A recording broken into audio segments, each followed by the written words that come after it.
बिस्मिल्लाहिर्रहमानिर्रहीम, अस्सलाम वालेकुम। फ़याज़ महमूद आज के नए वीलॉग के साथ आपके साथ मुखातिब है। इस वक्त मैं इस्लामाबाद हाई कोर्ट में मौजूद हूँ, जिस वक्त ये अपना वीलॉग रिकॉर्ड कर रहा हूँ। व्यूअर्स, आज की 2 और 3 ख़बरें मैं आपके साथ शेयर करूँगा। सबसे पहली खबर तो साबिक़ सदर आसिफ अली ज़रदारी ने रजू किया था इस्लामाबाद की एहतसाब अदालत से कि उनके ख़िलाफ़ जो 3 रेफरेंस हैं उनको ख़ारिज किया जाए, उस पर फ़ैसला महफूज हो गया है। जबकि दूसरा जो इस्लामाबाद हाई कोर्ट से एक बड़ा फ़ैसला आया है पाकिस्तान टेलीविज़न में होने वाली तैनातियों से मुतालिक, जिसमें चेयरमैन पाकिस्तान टेलीविज़न को ओहदे से फ़ारिग कर दिया गया है और उसके अलावा दीगर इसमें कुछ तैनातियाँ जो हुकूमत ने की थी उनको बिल्कुल लीगल करार दे दिया गया है, उस पर भी बात होगी। और साथ ही साथ इस्लामाबाद हाई कोर्ट के चीफ जस्टिस अतर मिनल्ला ने एक CDA में तैनातियों के केस में एक सहाफ़ी ने दरख्वास्त दायर की थी, जिसमें उन्होंने तैनातियाँ चैलेंज की थी जो हुकूमत ने की थी। उसमें बड़े अहम रिमार्क्स आए हैं, और वो सहाफ़ी कौन है उससे मुतालिक भी हम आज आपको बताएंगे। और सबसे पहले मैं आपको बताता हूँ आसिफ अली ज़रदारी साहब का जो केस है, उसमें फ़ारूक एच नाइक साहब ने एक नुक्ता उठाया था दौरान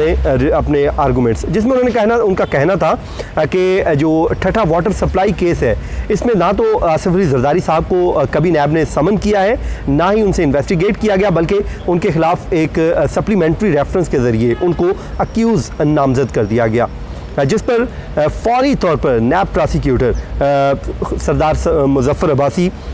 वो वहाँ पर मौजूद थे। उन्होंने वो नोटिस जो उनको समन किया गया था आसिफ अली ज़रदारी साहब को, वो उनके सामने रख दिया और ये कहा कि ये देखें, हमने आसिफ अली ज़रदारी साहब को न सिर्फ समन किया बल्कि नोटिस भिजवाया, और उस नोटिस के जवाब में हमें बताया गया था कि वो तहरीरी तौर पर जवाब अपना जमा करवा देंगे। तो जिसके बाद फ़ारूक एच नाइक साहब वहीं पर मौजूद थे, लेकिन नैब ने उन्होंने जो भी पॉइंट इस पर उठाया, नैब के जो डिप्टी प्रोसिक्यूटर जनरल नैब हैं सरदार मुजफ्फर अब्बासी, उन्होंने वे तमाम तर वो डॉक्यूमेंट उनके सामने रख दिए और ये भी कहा कि हमने न सिर्फ बुलाया था बल्कि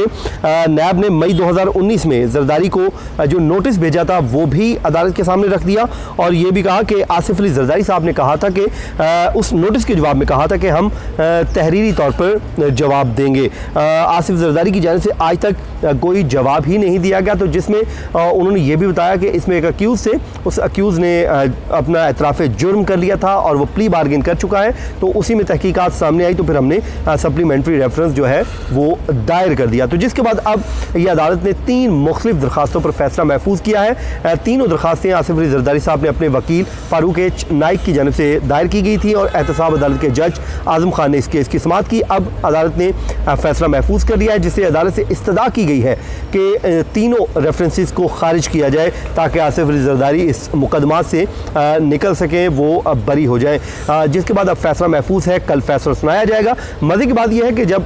नैब की जानिब से वो नोटिस और वो तमाम तर जो बातें हैं वो सामने कोर्ट में पेश कर दी गई, उसके बावजूद जब फ़ारूक एच नाइक साहब ने आके बाहर मीडिया टॉक की तो उन्होंने अपना वही मौक़िफ़ दोहराया जो कोर्ट के सामने उन्होंने पहले रखा था कि हमें कभी बताया ही नहीं गया इस इन्वेस्टिगेट से मुतालिक, तो ये वैसे भी उनका इख्तियार नहीं था। तो मुझे यकीनन हैरानगी हो रही थी कि फ़ारूक नाइक साहब बड़े सीनियर कौंसल है, लेकिन उनको जो मौक़िफ़ लिया था, लेकिन जब उन्होंने नैब ने तमाम तर एविडेंस पेश कर दिया, डॉक्यूमेंट पेश कर दिया, तो मेरे ख्याल में मीडिया जब टॉक हुई तो वहाँ पर उन्हें अवॉइड करना चाहिए था। खैर, उनकी मर्ज़ी है, वो मुझसे बेहतर जानते हैं अब वो क्या कर सकते हैं। अभी मेरे साथ जी इस वक्त मौजूद हैं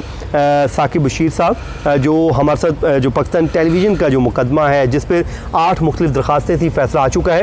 उस पर हम राय लेंगे कि हुआ क्या। पहले तो फ़ैसला बता दीजिए, उसके बाद हम फ़र्दर बात करते हैं। साकिब साहब, जो आज का फ़ैसला है उसके हमें पॉइंट बता दीजिए कि आप उसको कितने कैटेगरीज़ में तकसीम करेंगे, क्या हुआ है उसमें? जी, PTV के जो मुलाजमीन हैं, PTV की जो यूनियन है, उनके सेक्रेटरी जनरल और मुख्तलिफ जो अफसरान हैं, उनकी जानिब से मुख्तलिफ दरख्वास्तें यहाँ पे दायर की गई थी और ये तकरीबन 6 से 8 माह पहले ये दरख्वास्तें दायर की गई थी। अदालत ने तमाम दरख्वास्तों को क्लब कर रखा था। PTV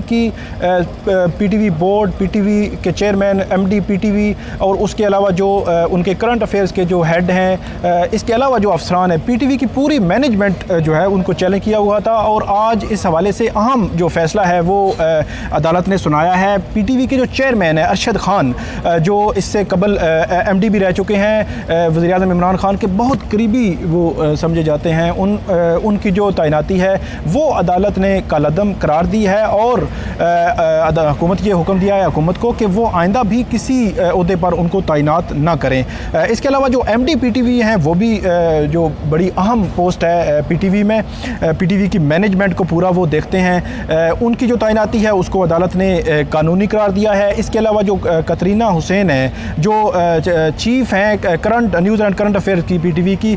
और इसके अलावा खावर अजहर, उनकी जो तैनातियाँ हैं वो कानूनी करार दे दी गई हैं। साहब को भी उन्होंने लीगल करार दे दिया जी। खावर अजहर की जो तैनाती है उसके हवाले से अदालत ने यह कहा है कि वो उसमें जो कानूनी तकाजे हैं वो पूरे किए गए हैं, वो कानूनी है। लेकिन बोर्ड ऑफ डायरेक्टर्स हैं, उनके जो मेंबरान हैं 8 मेंबरान, उनकी जो तैनाती है उसको अदालत ने कालअदम करार दिया है और ये हुक्म दिया है कि हुकूमत पूरा प्रोसेस जो है इस हवाले से इश्तिहार जारी करके जो प्रोसेस एक होता है वो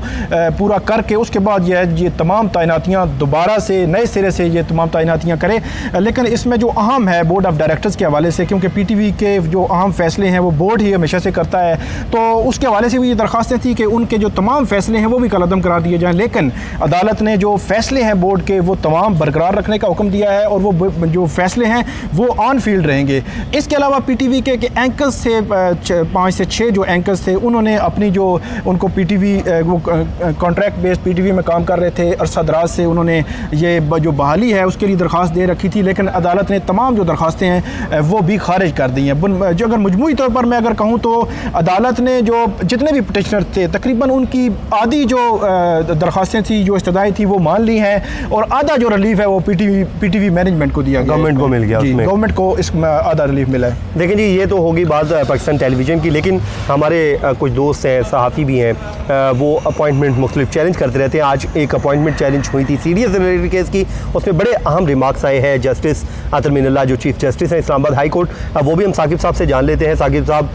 हम कमरा अदालत में मौजूद थे, तो साकिब साहब बताइएगा वो पूरी जो एक्सप्लेन कर दें उस टाइम का आप खाका ज़रा खींच दें हमारे व्यूअर्स के लिए, क्योंकि वो मौजूद नहीं थे, लेकिन आप बताएंगे तो यकीनन उन्हें यही लगेगा शायद वो सब वहीं पे मौजूद थे। जी, थोड़ा सा मैं अगर बैकग्राउंड बयान करूं कि कोई भी हमारा जो बड़ा साफ़ी है, कोई भी रिपोर्टर है, वो अगर वो जब स्टोरी ब्रेक करता है, किसी के खिलाफ कोई स्कैंडल लेके आता है या कोई भी उसके कोई ऐसी डॉक्यूमेंट हो, तो हमें सोशल मीडिया पे समटाइम ये कहा जाता है कि साफ़ी जो है वो ख़ुद अदालत क्यों नहीं जा रहा, और अदालत में किसी भी अगर अफसर के खिलाफ उसके खिलाफ कोई सबूत है तो वो अदालत जाए। हमारा जो बतौर साफ़ी बतौर जर्नलिस्ट ये काम नहीं है कि हम जो है जाएँ, कोई भी जो कंसर्न अथॉरिटीज़ हैं, कंसर्न लोग हैं, वही इसको परसू कर सकते हैं, फॉलो कर सकते हैं। और यही जो मतमा नज़र था आज जो चीफ जस्टिस अतर मीनल्लाह की बेंच 1 के सामने ये जब केस आया,